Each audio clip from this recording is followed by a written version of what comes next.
In today's breaking story, Trump just admitted defeat as he secretly begs top CEOs for help. That's right. Donald Trump promised that he would be this great deal maker, this excellent businessman. And now it looks like he's begging CEOs for help. How's it going, everybody? Hunter Avalone here with Occupy Democrats. Welcome back to another video. Now, it's true that thanks to Donald Trump, this economy is a mess.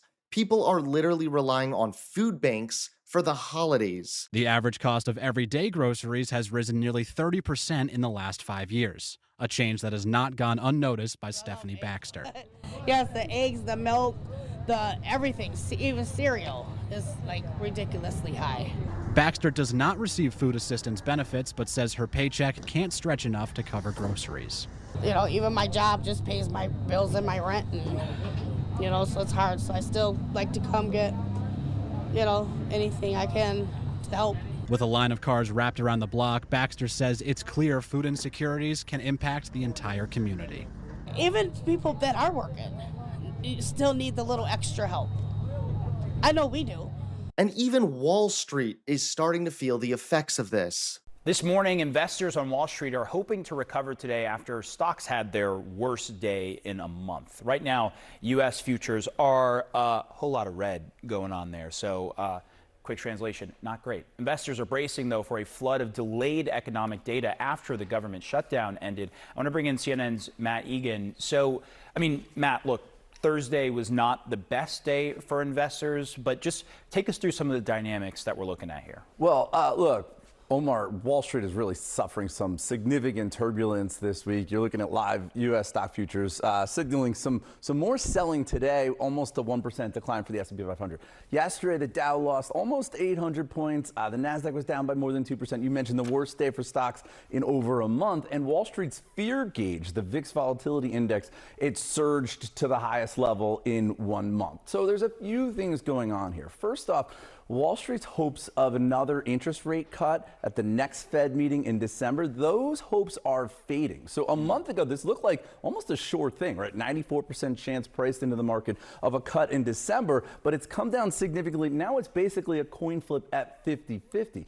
And there's been this growing divide at the Federal Reserve. A number of Fed officials have come out in the last few days, and they've basically said, look, we need to tap the brakes on interest rate cuts because inflation is still too high. And now Trump just admitted defeat as he secretly begs top CEOs for help. That's right, take a look at this breaking story. President Trump is clearly panicking over his economic failure, and we're now learning just how desperate things have become behind closed doors. A private White House dinner held on Wednesday was kept completely under wraps until Friday. And the reason is simple. The president didn't invite top CEOs to boast about his economic record. He invited them to ask for help. According to the New York Post, Trump gathered a small group of the most powerful figures in corporate America, including J.P. Morgan Chase CEO Jamie Dimon, BlackRock's Larry Fink, Goldman Sachs chief David Solomon, and Blackstone CEO Steve Schwartzman. On the surface, it looks like a routine meeting, but CEOs who were in the room say the tone was anything but confident. Instead of presenting a plan, Trump was asking them for tips on how to fix affordability in America.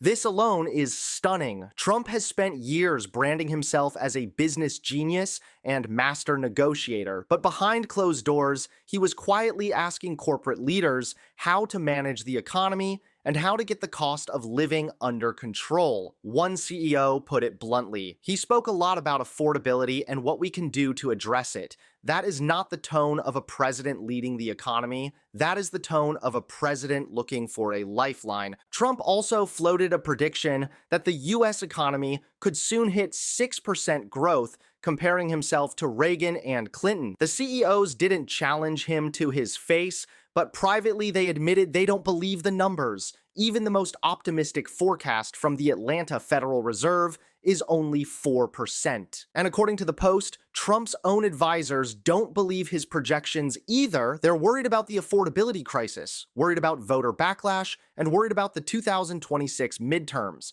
They simply won't tell Trump the truth because he's surrounded by yes men. Some CEOs pitched ideas like opening markets so more Americans can put retirement savings into stocks. But the fact that Trump is asking for ideas at this stage of his presidency tells the real story. A confident president announces solutions. A desperate one privately asks CEOs to find solutions for him, and now it's unmistakable. Trump's economic agenda is cracking from the inside. The CEOs don't believe his projections, his advisors don't believe his projections, and the president himself is scrambling for answers to a crisis he claims doesn't exist. This wasn't a victory lap dinner, it was a warning sign.